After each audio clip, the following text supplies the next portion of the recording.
여러분 안녕하십니까? 3월 21일 금요일 아침 대구 MBC 뉴스투데이입니다. 네, 오늘부터 대구와 경북 지역은 평년보다 높은 기온 보이며 따뜻한 날씨가 이어지겠습니다. 당분간 15도 이상 벌어지는 일교차는 유의하셔야겠습니다. 유하경 기상캐스터입니다. 다가오는 주말 포근한 봄 날씨 즐기기 좋겠습니다. 오늘 대구의 아침 기온 6도로 대부분 지역에서 어제보다 높게 시작하는데요. 낮에는 최고 22도 안팎까지 기온이 껑충 오르겠습니다. 내일과 모레도 대체로 맑은 가운데 기온 오늘보다 더 높아지겠고요. 당분간 평년보다 높은 기온이 이어지겠습니다. 다만 내륙을 중심으로 낮과 밤의 기온차가 20도 내외로 매우 커 환절기 건강 잘 챙겨주시기 바랍니다. 금요일 우리 지역 미세먼지 농도는 보통 수준으로 공기질 답답하겠고요. 경북 동해안을 중심으로 차차 대기가 건조해지겠습니다. 한편 경북 북부 동해안과 경북 북동 산지에는 강풍주의보가 발효 중인데요. 내일 오후까지 순간풍속 시속 70km 이상의 강풍이 예상됩니다. 더불어 대구와 그 밖의 경북에서도 바람이 강하게 부는 곳이 있어 유의하시기 바랍니다. 당분간 기온은 계속 오름세에 이어지며 일교차가 크겠고요. 다음 주 목요일에는 비가 내릴 전망입니다. 날씨였습니다. 30대 여성이 아이를 안고 길을 걷다가 부서진 하수구 덮개를 밟고 넘어져 크게 다쳤습니다. 경북 경산시가 관리하는 도로였지만 국가 배상 청구를 하지 않으면 사고를 당한 사람이 치료비를 부담할 수밖에 없는 상황이라고 합니다. 어떻게 된 일인지 변예주 기자가 보도합니다. 지난 4일 오전 경북 경산시 정평동의 한 주택가. 30대 여성이 아이를 안고 동네 병원에 나오는 순간 갑자기 넘어집니다. 부서진 하수구 덮개에 왼발이 빠진 겁니다. 여성의 남편과 간호사가 뛰쳐나오고 일어나지 못하는 여성을 의사가 응급처치합니다. 하수구 덮개는 사고 6분 전 한 남성이 덮개를 지나자마자 무너져 내렸습니다. 이 도로와 하수구는 경산시에서 관리하고 있습니다. 사고가 난 뒤 하수구 덮개는 이렇게 철제로 바뀌었습니다. 부서진 하수구 덮개는 1990년대 도로를 깔 때 함께 설치된 걸로 추정됩니다. 하지만 다리를 크게 다쳐 2주 가까이 입원한 여성은 경산시로부터 치료비를 받지 못하는 상황입니다. 대구시는 보험이 가입되어 있는데 경산시는 가입되어 있지 않다.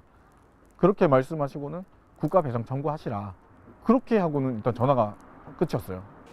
경산시 측이 언급한 보험은 영조물 보험. 지자체가 보험에 가입한 도로에서 사고가 나면 피해자는 보험을 통해 배상받을 수 있습니다. 하지만 이번 사고가 난 도로는 경산시가 가입한 영조물 보험의 보장 범위에서 빠져 있어 배상이 어렵다는 겁니다. 보험료가 많이 들어가고 실질적으로 보상되는 금액은 많이 안 되기 때문에 넣는 보험료보다 그래가지고 지자체마다 안 넣고 있는 그런 걸로. 지자체마다 보험 가입 여부도 보장 항목도 다르다 보니 관리부실이 확연해 보여도 피해자가 직접 청구 소송까지 진행해야 하는 경우가 생기는 겁니다. PC방 갔다 나오다가 편의점 갔다 나오다가 저희는 병원 갔다 나오다지만 누구나 사고 날 수 있지만 정말 일단 이런 사고가 안 나게 제일 먼저 조치를 해야 되지 않나. 지금도 사고 인근에는 같은 시기에 만든 하수구 덮개들이 있고 일부는 이미 균열이 난 상황. 경산시는 이와 관련해 보험 가입을 검토하고 사고 지점 인근 하수구 덮개 전체를 철제로 바꾸겠다고 밝혔습니다. MBC 뉴스 변예주입니다. 의대가 있는 대학교의 총장들 모임인 의과대학 선진화를 위한 총장협의회 의총협은 지난 19일 의대 학생들의 휴학기를 모두 반려하고 학칙대로 하자고 의결했습니다. 각 학교의 학칙대로라면 경북대의 경우 오늘까지 복학 신청을 하지 않으면 제적시킬 수밖에 없다고 밝혔는데요. 이 집단 제적 사태까지 갈지 분수령이 될 듯합니다. 김철우 기자입니다. 의대가 있는 전국 40개 대학 총장의 모임인 의총협은 의대생들의 휴학계를 반려하기로 의결했습니다. 또 이후 복학 신청을 하지 않으면 대학의 학칙에 따라 유급이나 제적시키기로 했습니다. 다만 군 입대나 건강상의 문제, 임신, 출산, 육아에 해당되지 않을 경우 휴학 신청을 승인하지 않기로 했습니다. 대구 경북에서는 경북대와 계명대가 일반 휴학 신청을 모두 반려한 데 이어 영남대 등도 반려 절차를 진행하고 있습니다. 경대, 영대, 계대 기준 의대의 전체 재적생은 모두 1,969명. 이 가운데 일반 휴학 신청자는 1,163명으로 의대생 가운데 59%가 휴학을 신청했습니다. 당장 경북대는 오늘까지 복학 신청을 하지 않으면 제적시킨다는 방침입니다. 교육부에서 공문이 왔거든요. 일반 휴학은 받아주지 마라. 복학원 접수 종료일이 3월 21일까지입니다. 그때까지 안 하면 미복학 제적입니다.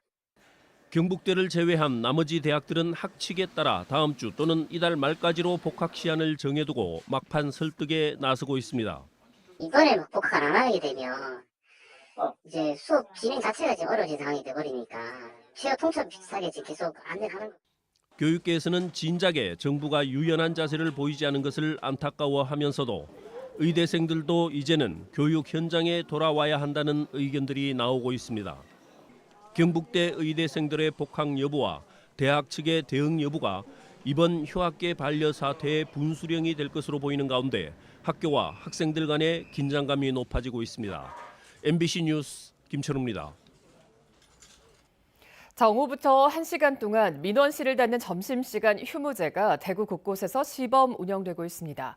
공무원들의 휴식권을 보장하자는 취지인데요. 홍준표 대구시장의 반대로 한 차례 무산된 적이 있는데 이번에는 시행될 수 있을까요? 권윤수 기자가 보도합니다. 오전 내내 행정복지센터를 찾는 이들의 발걸음이 이어집니다. 시계바늘은 금세 정오를 넘깁니다. 블라인드를 내리고 점심시간 휴무제 안내판을 출입구로 옮깁니다. 정오부터 1시까지 민원을 받지 않고 공무원의 휴식을 보장해달라는 겁니다. 그동안 공무원들은 교대로 점심 식사를 하며 적은 인원으로 민원 업무를 했습니다. 공무원들은 휴무제를 도입하면 그만큼 대기 시간이 줄어든다고 말합니다. 업무 효율과 질을 더 높일 수 있다고도 했습니다. 저희도 함께 충전하는 시간을 가지고 일하는 만큼 좀 더 좋은 서비스를 제공하기 위해서 노력하고 있습니다. 시민들의 반응은 엇갈립니다. 공무원들도 밥 먹고 살기 위해서 하는 일인데 밥 먹고 살아야죠. 점심시간 교대로 가더라도 기다려야 되는 시간이니까. 일을 하고 있는 직장인이다 보니까 점심시간을 이용해서 이용하는 은행이라든지 그러니까 구청이라든지 동사무소 같은 경우는 그 시간대밖에 갈 수가 없는 거예요. 점심시간 휴무제는 지난해부터 대구 수성구를 비롯해 중구, 남구, 달서구, 달성군 등 5개 구군 일부 행정복지센터에서 시범 운영하고 있습니다. 하지만 점심시간 휴무제 전면 시행은 지난 2022년 한 차례 논의됐다가 홍준표 대구시장이 반대하면서 무산됐습니다. 공무원 노조는 2년이 넘도록 논란을 방관한 구청장 군수들에게 이번에는 책임 있는 모습을 보여달라고 촉구했습니다. 시장 말 한마디에 구청장 군수들이 자기 결정권이지 않습니까? 지방자치를 하는 사람들이고 대표하는 사람들이 그렇게 무책임하게 입장을 번복하는 것도 있을 수 없고. 대구 북구를 시작으로 나머지 지자체도 하나둘 점심시간 휴무제 관련 조례를 마련하고 있습니다. 오는 26일에는 대구구청장 군수협의회 회의에서도 점심시간 휴무제 도입을 논의할 예정입니다. 9개 구군 구청장 군수협의회에서 이번에 의논을 할 예정입니다. 그래서 거기서 결론 나는 데 따라서 아마 시기를 결정해서 시행을 하려고 하고 있습니다. 전국적으로 일부 우체국을 비롯해 경찰서 민원실, 도서관 등 민원인을 대상으로 하는 공공기관에서 점심시간 휴무제를 도입하는 사례가 늘고 있습니다. 공무원의 쉴 권리를 보장하기 위해 시행하는 점심시간 휴무제가 안착하기 위해서는 민원인들의 불편을 줄일 수 있는 대안도 함께 마련해야 한다는 목소리도 나옵니다. MBC 뉴스 권윤수입니다. 교통안전이나 학교폭력, 아동학대 같은 국가경찰 사무들이 4년 전 대거 자치경찰로 넘어왔습니다. 하지만 경찰 예산은 여전히 수사와 경비 등 기존 국가경찰 사무에 먼저 배정되면서 개선 요구가 많았는데요. 경북에서는 다행스럽게도 자치경찰 전용 전기관용차가 각 경찰서에 배치되기 시작했습니다. 보도에 홍석준 기자입니다. 안동경찰서에서 학교폭력 대응 업무를 5년째 담당하는 권효선 경사. 새학기가 시작된 지금 3월이 1년 중 학교폭력 피해 신고가 가장 많습니다. 학교에 찾아가서 학생을 만나보거나 좀 부담스러우시면 저희가 가정 내에 방문해서. 물리적 폭력도 계속 증가세지만 최근에는 딥페이크 등 사이버 성폭력까지 학생들 사이에 발생하면서 외근 업무가 크게 늘었습니다. 실제로 지난 2023년 정식 입건된 경북의 학교폭력 사건은 500여 건, 그런데 지난해에는 900건으로 70% 가까이 급증했고 폭행보다 성폭력 사건의 증가율이 더 높았습니다.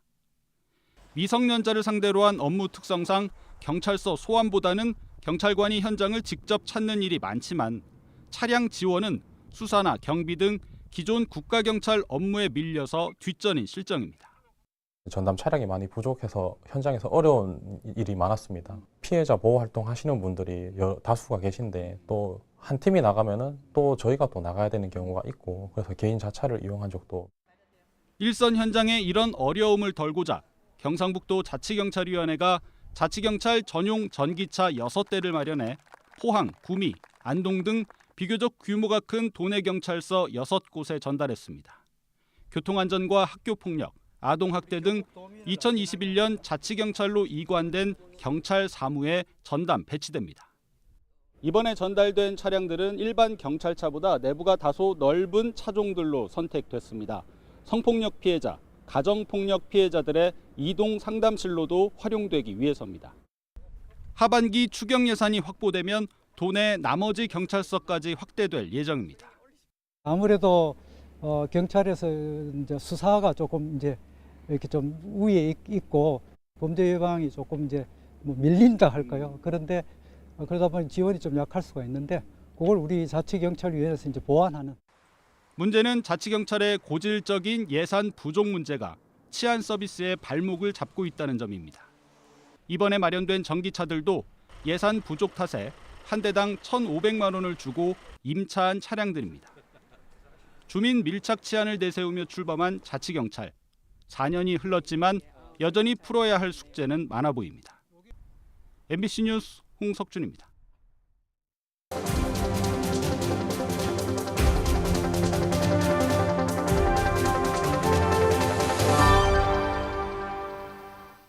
자치단체가 다회용기를 무료로 빌려주고 세척까지 해주는 공공세척센터가 전국 최초로 충북 청주에서 문을 열었습니다. 앞으로 장례식장과 축제장에서도 일회용품 줄이기 운동이 펼쳐질 예정인데요. 하지만 여전히 다회용기 사용을 꺼리는 곳도 있는 만큼 민간 영역으로 확대될 수 있을지 주목됩니다. MBC 충북의 김혁일 기자입니다. 청주의 한 장례식장입니다. 조문객들을 위한 음식이 일회용 접시에 담겨 있습니다. 식탁에 준비된 종이컵과 수저도 모두 일회용품입니다. 이 장례식장에서 나오는 일회용품 쓰레기는 한 달에 5만 톤이 넘습니다. 우리가 월 평균 10톤 정도 나오는데 그중에 5톤 이상이 일회용품으로 발생되는 폐기물이지 않을까 그렇게 생각이 듭니다. 이 같은 일회용품을 줄이기 위한 다회용기 공공세척센터가 전국에서 처음으로 청주에 문을 열었습니다. 청주시는 이번 달 시범 운영을 거쳐 다음 달 시립장례식장을 시작으로 단계적으로 장례식장에 다회용기 공급을 확대한다는 계획입니다. 그릇 수거와 세척 비용도 모두 청주시가 부담합니다. 1차적으로 애벌 세척을 거치고 고온과업을 거치고 또 고온 살균을 거치고 마지막으로 전수 검사를 통해서 나가기 전에 장비를 통해서 미생물 잔류 검사를 해주기 때문에 어떠한 용기보다도 가장 깨끗하라고 자부합니다. 청주시는 또 무심천 벚꽃 푸드트럭 축제와 청원 생명축제 등 각종 지역 축제에도 다회용기를 무상 공급해 연간 일회용품 쓰레기를 1,200톤 줄이는 것을 목표로 잡았습니다. 축제라든가 또는 우리 그 장례식장 이런 부분에 있어서의 일회용품을 줄이고 결국은 이게 이제 우리 민간으로까지 가서 일회용품 청주 만들기에 시초가 되는. 하지만 전체 사업비 5억 5천만 원 가운데 정부 지원은 1억 원 정도에 불과하고 위생 문제 등을 이유로 여전히 다회용기 사용을 꺼리는 시민들이 적지 않다는 점은 풀어야 할 숙제입니다. MBC 뉴스 김영일입니다.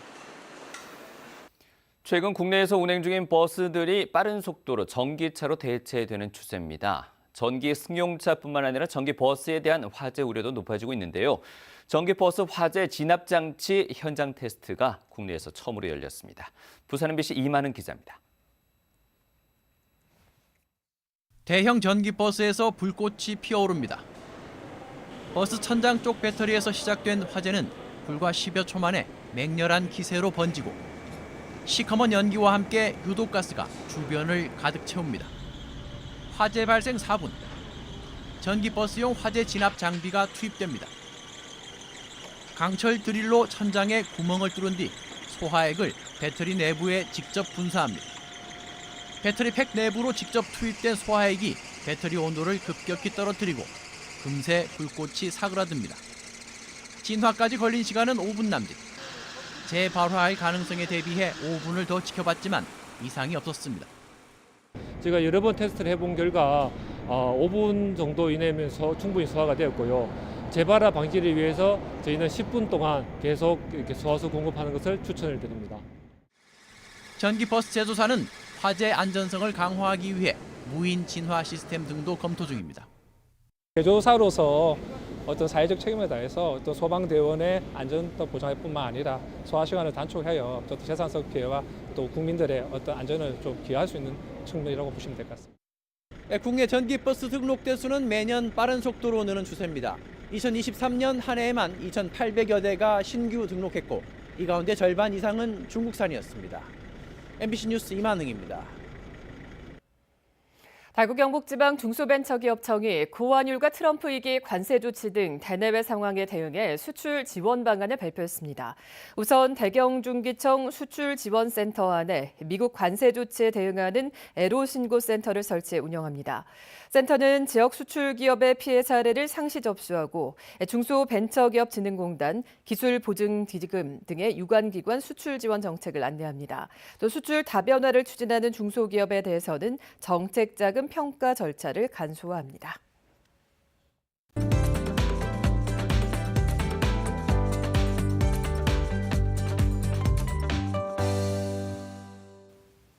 다가오는 주말 포근한 봄 날씨 즐기기 좋겠습니다. 오늘 대구의 아침 기온 6도로 대부분 지역에서 어제보다 높게 출발하는데요. 낮에는 최고 22도 안팎까지 기온이 껑충 오르겠습니다. 내일과 모레도 대체로 맑은 가운데 기온은 오늘보다 더 높아지겠고요. 당분간 평년보다 높은 기온이 이어지겠습니다. 다만 내륙을 중심으로 낮과 밤의 기온차가 20도 내외로 매우 커 환절기 건강 잘 챙겨주시기 바랍니다. 금요일 우리 지역 미세먼지 농도 보통 수준으로 공기질 답답하겠고요. 경북 동해안을 중심으로 차차 대기가 건조해지겠습니다. 한편 경북 북부 동해안과 경북 북동산지에는 강풍주의보가 발효 중인 가운데 오늘 순간풍속 시속 70km 이상의 강풍이 예상됩니다. 더불어 대구와 그 밖의 경북에서도 바람이 강하게 부는 곳이 있어 유의하시기 바랍니다. 위성 영상입니다. 오늘 전국적으로 중국 상하이 부근에서 제주도 남쪽 해상으로 이동하는 고기압의 영향을 받겠습니다. 자세한 지역별 날씨 보시면 오늘 우리 지역 맑겠고요. 미세먼지는 보통 수준 예상됩니다. 현재 먼바다를 중심으로 풍랑주의보가 발효 중인 가운데 오늘 바다의 물결은 1m에서 최고 2m로 잔잔하게 일겠습니다. 오늘 아침 대구의 기온은 6도, 구미는 2도 가리키고 있고요. 낮에는 대구 22도, 구미도 22도까지 오르겠습니다. 안동의 현재 기온은 3도, 문경은 5도로 포근한데요. 낮에는 안동 20도, 문경도 20도 예상됩니다. 오늘 아침 포항의 기온은 10도고요. 낮에는 22도 전망됩니다. 당분간 기온은 계속 오름세에 이어지며 일교차가 커지겠고요. 다음 주 목요일에는 비가 내릴 전망입니다. 날씨였습니다.